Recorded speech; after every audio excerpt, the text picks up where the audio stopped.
Assalamu alaikum wa rahmatullahi wa barakatuh.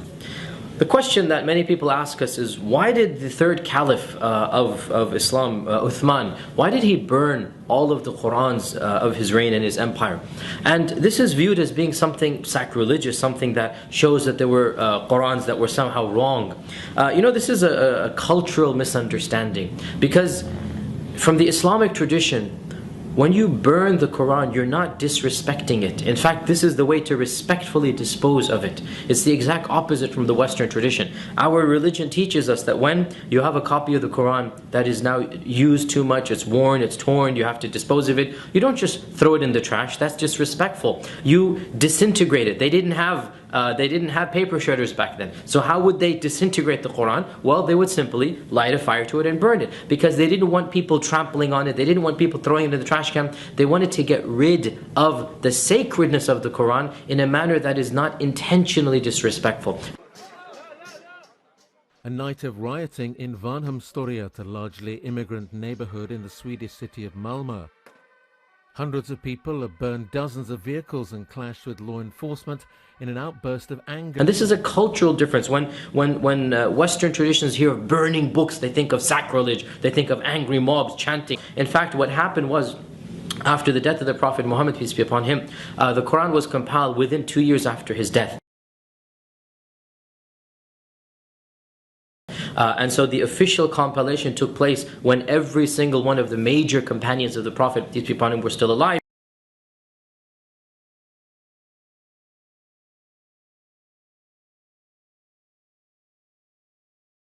But this official recension of the Quran was not made obligatory upon the entire caliphate, upon the entire Islamic nation.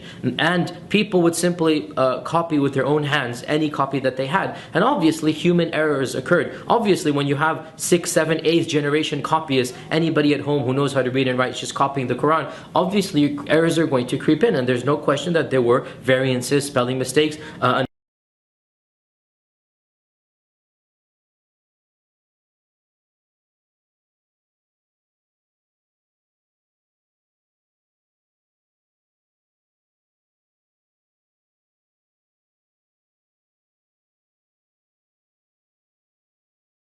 Another problem that occurred at the time was that the script of the Arabic language had not yet been fully developed. But we have an official Quran, we have the official recension that was done by the first caliph. So the third caliph, Uthman, made a very simple decree. And he said, look, anybody who wants a copy of the Quran has to copy it directly from the master copy. And to facilitate this, Uthman made a number of master copies from the original one. And he sent one master copy to every major city in the Islamic province. Therefore, when this was done, Uthman then said, anybody who has a private collection, anybody who has his own handwritten Quran that's 7th, 8th, 9th generation away, you need to dispose of it. And how is it disposed of? The way that you dispose of Qurans is you burn them. And so everybody, there was no hue and cry, everybody voluntarily agreed, this is a great idea.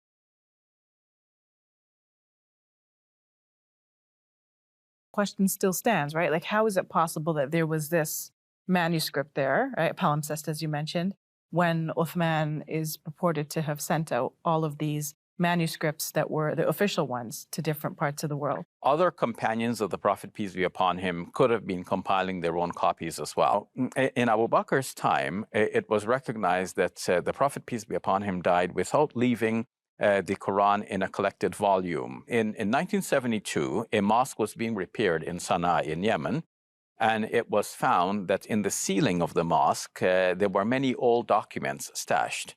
And among the documents, some were Quranic copies, and there was one of particular interest that came to be widely referred to now as the Sana'a palimpsest. It's an erased manuscript. So somebody had a manuscript, they wrote on it, then erased it and wrote something else over it. The lower text shows some significant variations. There are variations of words, and sometimes the sequence of a verse, is interchanged there. And the sequence of surahs, chapters, instead of going with the sequence that we have now in our documents, commonly known as the Quran. There has never been two copies of the Quran that are different even in one letter or one word. Without bothering to learn, they have just simply parroted a common way of speaking about the Quran and saying, it's 100% the way it's always been, with no variation or change whatsoever. It's very clear to you and to every single very advanced student and specialist that the standard narrative has holes in it. That's what I'm going to say. Has holes in it. That's what I'm going to say. Holes in.